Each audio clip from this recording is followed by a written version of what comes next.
por contestar. Vale, pues vamos allá. Esta es... Ahí va. Carta a mi mejor amigo. Siempre he tenido la capacidad de captar los estados de emoción de la gente, aunque no hablemos el mismo idioma, aunque la cosa no vaya conmigo. Puedo saber perfectamente cuando una persona está alegre, cansada, enfadada y sobre todo si tiene miedo. Huelo el miedo a muchos metros de distancia. Aquella mañana conseguí descubrir en mi mejor amigo una mezcla de muchas emociones, pero el miedo era la que primaba muy por encima de todas. Me tenía bastante desconcertado, primero por ser aquel un horario de paseo diferente al que me tenía acostumbrado, y segundo porque en casi 2 horas de caminata por la ciudad no abrió la boca. Eso sí, al final del paseo, sentados en aquel banco, no paraba de mirarme, de acariciarme la cabeza, rascarme la cara, pero algo me impedía disfrutar de aquel spa de mimos al que me estaba sometiendo. Algo no iba bien. Todos mis sentidos de repente encontraron tristeza. Tristeza en su mirada, en su forma aparatosa de respirar, en sus manos, hasta en el aire. Le cubrí las manos y la cara de lametazos y acompañé su llanto con mis gemidos. No sé qué sucede, amigo, pero esta es mi forma de decirte que puedes contar conmigo. Siempre estaré contigo, siempre que tú quieras. Recuerdo perfectamente cómo se rompió, cómo se dejó caer a los pies del banco, a mi misma altura. Nos miramos fijamente para después cubrir mi enorme cabeza con sus brazos. No sé cuánto tiempo estuvimos así, pero por si acaso me estuve quieto, firme, incondicional. Quizá fue el momento en el que le sentí más conectado a mí y yo me sentí más conectado a él. Hubiera sido maravilloso de no ser porque todo el parque olía a despedida. No sé cuánto tiempo duró aquel abrazo. Puede que durara 40 segundos o puede que 3 horas. La verdad es que calcular el tiempo no es uno de mis mejores atributos. Lo que sí sé es que el abrazo se rompió cuando de pronto escuché mi nombre a varios metros. ¡Turco! Una voz desconocida, segura y contundente, se acercaba. Recuerdo que nada más acercarte, te pusiste de cuclillas y me ofreciste el dorso de tu mano, cosa que siempre agradezco al conocer a alguien. No sé, manías mías. Olí en ella seguridad, calma, paz y ternura infinita. El olor a ternura es el que más me gusta. Hace que instintivamente desconecte todas mis alertas. Y tú hiciste que desconectara de absolutamente todas. Me dejé acariciar por ti y hasta llevabas un pequeño arsenal de galletas con ternera, que no es lo mismo que la ternura, pero también la tengo muy bien considerada en mi escala de valores olfativa. ¿Nos vamos, grandullón?, me dijiste, erigiéndote como piloto principal de mi correa. ¿Cómo que si nos vamos? Miré hacia atrás para ver qué opinaba de todo esto mi mejor amigo. Pero ya no estaba ahí. Lo vi alejarse, despacio. Le llamé a ladridos, insistentemente, 3, 8, 54 ladridos, no sé cuántos fueron. Era imposible que no me escuchara. Tengo uno de los ladridos más potentes de todo el parque y del barrio, dicho por mis vecinos. Ya muy de lejos, se paró y se giró. El olor a adiós era tan intenso, tan innegociable, que paré de ladrar. Lo entendí todo. Se estaba despidiendo de mí. Pese a no entender nada, supe que no le guardaría rencor jamás. No concibo el rencor. Que los perros no tengamos bolsillos es para no acarrear con cosas que son absurdas e inútiles, y el rencor es una de ellas. Ojalá te vaya bien, amigo. Te hubiera acompañado si me hubieras dejado. Fue lo que intenté decirle de lejos, aprovechando la conexión que establecimos segundos atrás. Y se lo dije con gemidos. Gemí muy flojito, por pudor a ti, que me sostenías de la cuerda pero sin tirar, que seguías de cuclillas mientras me rascabas los carrillos. Solo decidiste marchar conmigo cuando dejé de mirar aquel punto por el que se marchó. Recuerdo que miraba atento, casi sin parpadear, con las orejas bien abiertas por si en el momento menos pensado decidía volver. «¿Vamos a casa, Turco?», dijiste mientras te incorporabas a tu altura y me mirabas con cara de persona pachona. Incliné la cabeza con cierta resignación. Había sido un día raro y tantas emociones me dejaron cansado y con las orejas gachas. Si no es por ti, Antonio, si no es por el olor a ternura que desprendías desde el día que te conocí, me hubiera quedado en aquel parque junto al banco esperando a quien no volvería nunca. No te voy a negar que fueron varios días los que tuve que usar para aceptar que una nueva vida me esperaba. Que me pasaron páginas sin preguntarme. Echaba de menos a mi antiguo amigo. Sí, echar de menos es una capacidad que tengo, pero no tengo manera de expresarla con vuestro lenguaje. Mi manera de añorar era sentarme en la puerta de casa durante horas esperando cualquier movimiento o coche que llegara y pudiera traer a mi mejor amigo. Te costó mucho que fuera abandonando mi puesto de vigilancia. Días de nostalgia que no fueron más gracias a ti. Lo hacías todo tan fácil, Antonio. En mi vida no he paseado tanto y más a gusto que de tu lado, respetándonos los espacios, nuestros tiempos y sobre todo disfrutando de ese maravilloso lugar que me descubriste, el campo. Para muchos de nosotros, el campo, la naturaleza, es lo que para un niño de 7 años es Euro Disney. El primer día que me llevaste suelto por aquella arboleda llena de caminos de tierra, vacas, hojas, ovejas, piedras, boñigas, flores, insectos, palos, creí que iba a explotar de felicidad. Quería olerlo todo, correr por todos los rincones, ladrarle a todo bicho que se moviera. Me faltaba orina para todos los rincones donde sin saber por qué quería depositarla. Supongo que porque en ese momento me sentí dueño y señor de todo lo que mis patas y mis ladridos abarcaban. Cada 2 por 3 escuchaba un silbido fuerte y agudo que me ayudaba a saber dónde estabas, para inmediatamente acudir a ti como un crío y pedirte permiso para seguir haciendo travesuras. Y siempre me lo dabas, cosa que yo agradecía con no alejarme mucho. Pero algo me empujaba a no alejarme de ti, a no perderte nunca de vista. Empezaba a ser feliz contigo. Recuerdo perfectamente una tarde que llegamos a tu nueva casa, grande y con mucho terreno que corretear y vigilar, y bajo un manto de estrellas y cierto olor a salitre y jazmín, empezaste a revelarme cosas de mi familia. Usabas la palabra familia, porque no te gustaba mucho usar la palabra raza, los mastines. Te escuchaba con las orejas bien arriba e inclinando mi cabeza de un lado a otro, como el objetivo de una cámara de fotos, enfocando toda mi atención en ti. Decías que todos éramos fuertes y potentes, y no nos amilanábamos ante alimañas o personas extrañas. Gozábamos de gran inteligencia, y que podíamos presumir de ser el perro español de mayor tamaño. Te deshacías en elogios afirmando que éramos mansos, afectuosos, trabajadores y cariñosos con los niños. Y fieles. De repente, mira tú por dónde, empecé a sospechar que tú y yo éramos iguales, como 2 hermanos separados al nacer. Empezaste a ser mi mejor amigo, mi necesidad, quien abría todas las puertas de mi alegría. Comencé a formar parte de tu familia, y tú, de mi manada. Manada que no se hizo esperar. Antes de que llegara el primer perro a casa, porque yo no me cuento como tal, claro, soy tu hermano, yo lo intuí. Conociéndote, estabas tardando en cruzarte en tu camino algún alma al amparo de sus 4 patas. Recuerdo que estaba lamiéndome las mías mientras esperaba tu llegada, vigilando el camino que llegaba a casa. Tenía hambre, era invierno y casi de noche, y tú te estabas retrasando. Escuché el motor de tu coche, un todoterreno viejo pero duro como un tanque. El mismo con el que me llevabas al médico para las dichosas vacunas, el mismo en el que me trajiste por primera vez a esta bendita casa. Te vi salir del coche y dirigirte a la parte de atrás. Esperé que fuese para sacar un buen saco de pienso o alguna chuchería de las que me vuelven loco. Eso compensaría mi hambre y mi puntito moderado de ansiedad por separación. Pero recuerdo con nitidez que lo que extrajiste de la parte trasera fue una especie de bola peluda gigante con más pezuñas que cuerpo. Al principio no voy a negar que me puse bastante celoso y no me agradó mucho la idea de que un extraño entrara de nuevas en casa.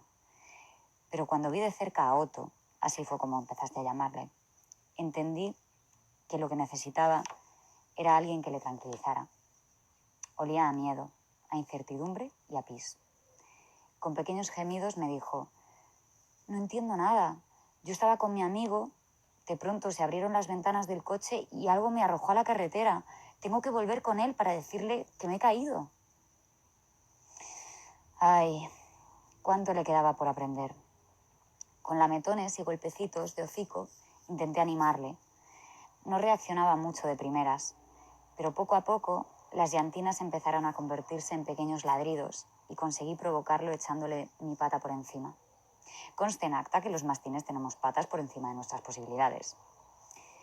Cuando volviste con sendos comederos de pienso, me encontraste ya tumbado y entregado a la causa, mientras el pequeño Otto me saltaba encima y me propinaba hocicazos en la barriga con ansias de revancha.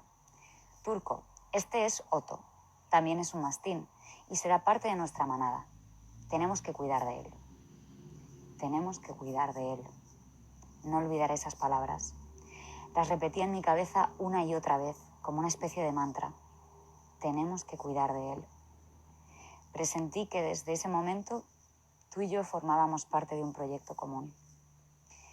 Me diste una responsabilidad, reforzando mi condición de mastín y mi amor hacia ti. Ya supe que eras lo mejor que nos había pasado en la vida, porque apostaba a que Otto, con el tiempo, también pensaría así. Casi sin darnos cuenta, fueron pasando días, meses y estaciones, y poco a poco, como no podía ser de otra manera, la familia fue creciendo y creciendo. Recuerdo cuando llegó Currito. Fue un chute de alegría en casa. No era más grande que mi pezuña, color canela y con 2 orejas zorrunas y puntiagudas insultantemente desproporcionadas a su minúsculo tamaño. Lo trajiste a casa porque su familia se mudaba y ya no entraba en sus planes. Un clásico. Por suerte, no tardó en hacer borrón y cuenta nueva en cuanto recorrió nuestro hogar olisqueándolo todo e impulsado por un rabo que más que rabo parecía una hélice que lo propulsaba de una esquina a otra. Trajo alegría, juego y mucho cachondeo. Le otorgué una responsabilidad: ser el canguro oficial de todos los cachorros que llegaban. Y es que se le daba genial, aunque algunos duplicaran su tamaño. Cuando a veces lloraban o se encontraban de morro caído, Currito sacaba todas sus armas. Un despliegue de juegos, pequeñas mordeduras, carreras, placajes, búsquedas de objetos, invitaciones a hacer hoyos y un dejarse hacer 1000 perrerías dignas del mejor monitor de campamento de la historia. A cambio, tuve que garantizarle que sería siempre el primero en comer. Pequeño chantajista. También llegó Lolo, un regalo de Navidad para una niña que se cansó de él y al pobre le faltó llegar con un lazo en la cabeza y el ticket en la boca. Y Bubú, un yonki de los mimos. Algunos llegaron de muy lejos, como fue el caso de Sam, Toby, Bea y Chris, los 4 hermanos que fueron abandonados de cachorros en un olivar en Sevilla en pleno verano. Llegaron siendo 4 enanos y ahora casi no caben por la gatera. O Blackie, encontrada de cachorra en una bolsa de basura invadida por la indefensión y una legión de garrapatas. No se me olvidará cuando volvíamos en coche a casa y encontramos a Cookie cerca del camino, andando sin rumbo bajo una cortina de agua en pleno invierno. O nuestro abuelo Joe, viejo gruñón al que dio de lado su familia porque regresaban todos a su país. No sabías decir que no, y el no saber decir que no hizo que me salvaras la vida a mí y a todos los que vivimos contigo. Es por ti que creo que hay seres humanos que merecen la pena. Estoy convencido de que hay muchísimas menos personas ruines y despiadadas que sensibles y bondadosas. Lo que ocurre es que el mal es como la lava de un volcán. Es muy ruidoso y aparatoso, se desplaza rápido y quema. Sin embargo, tú has sabido armarte de paciencia y has ido remendando cada una de nuestras vidas rotas. Nos has dado una dignidad que no conocíamos. Hasta llegabas a llamarnos personas no humanas. Solo a ti se te podía ocurrir traer a Bartolo, un viejito de 14 años, enfermo, triste y que apenas se mantenía en pie después de haber estado toda su vida atado a una cadena bajo las inclemencias del tiempo. Solo tú pudiste convencer con buenas palabras, cosa que nunca entenderé, al desalmado de su dueño para que no lo durmiera y te lo entregara a ti, para intentar regalarle los mejores últimos sabores de boca de su vida. Y vaya si lo conseguiste. El viejo Bartolo pudo volver a caminar, y limpio, y curado, y desparasitado. Hasta llegó a convertirse en uno de los maduritos más interesantes de casa. Y todos le mirábamos con desconcierto cada vez que le colocabais un albornoz después de bañarlo. Le encantaba. Sin más explicaciones. De repente se sentía como una especie de Hugh Hefner en mitad de su mansión y hasta las perritas curiosas husmeaban alrededor suya, embriagadas ante aquel halo de gracia y finura. Solo tú te habrías atrevido a coger a Elliot, un gato que llegó con apenas mes y medio y consiguió ser uno más en la manada. Casi apostataba como gato porque él se sentía perro. Y otra cosa no, pero los perros tenemos la mente muy abierta y respetamos las inclinaciones de cada uno. Faltaría más. No sé cuántos años han pasado. Ya sabes que no se me da bien calcular el tiempo, pero han sido más de 100 los peludos que han vivido con nosotros. Qué raro era el mes en el que no traías a algún pobre peludo desorientado, abandonado o maltratado por la vida. O por un ser humano. Un ser humano, sí. Te lo digo a ti, Antonio, porque entre nosotros no hubo ni habrá jamás secretos. Tú y yo sabemos que el ser humano es el responsable de todo. Aunque la manada piensa que es la vida, la mala suerte o su propia culpa la que les ha llevado a situaciones tan tristes y dolorosas. No he conocido aún a ningún perro que señale a un ser humano como responsable de las barbaridades por las que pasa. Y así seguirá siendo. Somos nobles por naturaleza. Muchos de los nuestros tienen miedo al ser humano, que a veces se puede traducir en agresividad, en hacernos pis en casa o en querer escapar. Pero no nos engañemos. Casi siempre esos comportamientos vienen de haber sido educados en la inclemente cultura del miedo. Es sin duda la peor vacuna que nos pueden inyectar. Miedo al maltrato, a no comer durante días, a estar 15 horas diarias bajo el sol de los veranos implacables, o a no parar de tiritar noches enteras en un patio helado y solitario. Miedo a una mano levantada. Miedo. Miedo a estar atado a una cadena toda una vida, a buscar a nuestro dueño sin éxito en una gasolinera. Miedo. Miedo a que después de años de caza, la cuerda con la que guiábamos a nuestros dueños a la codiciada pieza nos deje sin aire al atarla a la rama de un árbol. Miedo a parir 8 o 10 veces en nuestra vida y tener más de 50 crías sin haberlas podido siquiera oler. Miedo. Miedo a ser alcanzado por las pedradas de un niño, a que nos envenenen, a que nos corten las orejas y nos obliguen a ser agresivos para destrozar a otro perro que probablemente también esté lleno de miedo. A que muchos nos sigan viendo como un objeto, una mera herramienta, sin capacidad de sentir dolor, angustia, ansiedad, tristeza o miedo. Miedo. Miedo a pensar que el ser humano pudiera llegar a ser el responsable de tantas montañas de miedo. Hacía años que dejé de tener miedo. Los años hicieron de mí alguien fuerte y sobre todo agradecido por todo lo bueno que me había sucedido desde que se cruzaron nuestros caminos. Hasta aquella mañana. Las primeras flores dieron el pistoletazo a la primavera explotando en colores aún por estrenar. Un calorcito amable empezaba a asomar por la fina línea que separa el mar del cielo, mientras el lejano sonido de las olas y el cercano cantar de los pájaros coordinaban una banda sonora inmejorable. Toda la manada estaba ya desperezándose, de manera escalonada, silenciosa, sin apenas un ladrido.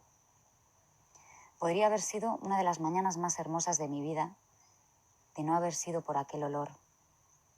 No lo tenía registrado en mis carpetas olfativas, pero me impedía atender a otra cosa. Era un olor indefinible que provocó que me empezaran a saltar algunas alarmas. Lo siguiente que recuerdo es a Elliot de pie en la ventana de casa. Nunca lo había escuchado maullar por aquello de que se creía un perro desde hace años, pero esa mañana maulló con todas sus fuerzas, al mismo tiempo que con la pata daba golpes en los barrotes de metal como queriendo comunicarme que algo no iba bien. Cuando se percató de ser visto, empezó a entrar y salir de casa a través de la ventana, en bucle, agitado como loco. Olí su miedo. Sin querer activar más alarmas que las de Elliot y las mías propias, empecé a husmear por debajo de la puerta. De repente, como si de una catarata de agua enfadada se tratara, aquel olor me golpeó en el hocico. Se me erizó hasta el último pelo de mi cuerpo. De pronto, entendí que olía a peligro. Me alcé sobre mis 2 patas traseras y con la pezuña, dando varios golpes al picaporte, conseguí abrir la puerta principal. Estabas allí, tirado en el suelo del pasillo, boca arriba. No respondías a mis delicados gemidos, ni a mis lametazos, ni a mis patas en tu brazo. ¿Qué te pasa, Antonio? ¿Por qué no me respondes? ¿Por qué no te mueves? Solté 4 ladridos con los que activé las alarmas de toda la manada. No estaban acostumbrados a oírme dar más de 2 seguidos. Activé sus alarmas y todos, sin excepción, acudieron a la llamada.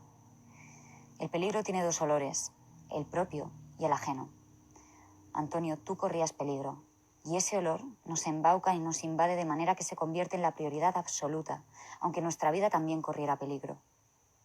Intenté pensar qué hacer, pero al final funcionaron los instintos. Mordí la parte baja de tu pantalón vaquero y traté de arrastrarte fuera de la casa, a un lugar donde alguien que pasara pudiera ver que los ladridos tenían una razón de ser. A pesar de mi fuerza, me costaba avanzar contigo. Eran varios metros hasta el porche y mesas y muebles se me interponían. De repente noté la majestuosa presencia de Otto, que mordiendo con fuerza la otra pata del pantalón vaquero, tiraba también de ti hacia el exterior. Se unieron muchos de ellos. Los 4 hermanos, Sam, Toby, Bea y Chris, ayudaban tirando de tu ropa o empujando como podían con el hocico. Black y Lolo y Bubú iban apartando las sillas y todo lo que hubiera de por medio para dejar el camino libre, mientras los grandullones seguían arrastrándote a un lugar visible.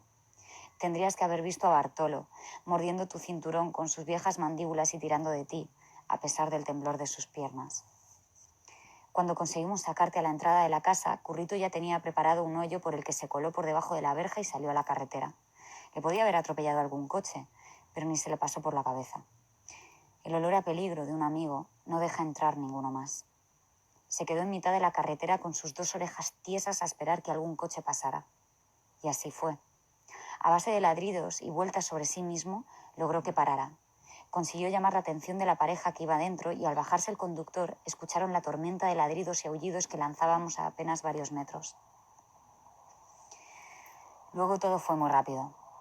En mi memoria, de manera atropellada, me asaltan imágenes, una llamada de teléfono, sonidos de sirenas, luces, gente que entraba y que salía. Y después de todo, el silencio. El silencio más absoluto en una casa llena de nosotros y vacía de ti. Hace ya mucho que no sé nada de ti. Ya sabes que soy un desastre para calcular el paso del tiempo, pero me da la sensación de que te fuiste hace una eternidad.